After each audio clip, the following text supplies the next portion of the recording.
विदर्भातील जनतेसाठी यंदाचा एप्रिल महिना कठीण परीक्षेचा ठरतोय।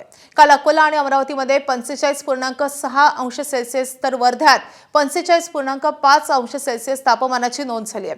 त्यामुळे आज त्या ठिकाणी पारा 46 अंशाच्या पार जाऊ शकतो अशी शक्यता आहे। दुसऱ्या बाजूला नागपूर, ब्रह्मपुरी आणि भंडारा या शहरांमध्ये पारा 44 अंशांच्या वर नोंदवला गेलाय आणि त्यामुळे संपूर्ण विदर्भामध्येच उष्णतेची तीव्र लाट आहे।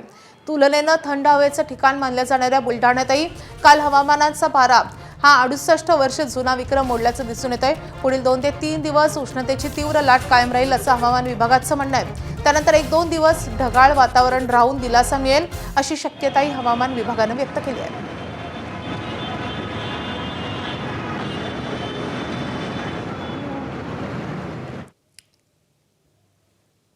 तर विदर्भात किती तापमान नोंदवलं गेले आपण ग्राफिक्सद्वारे पाहतोय। अकोल्यामध्ये 45.6 अंश सेल्सिअस।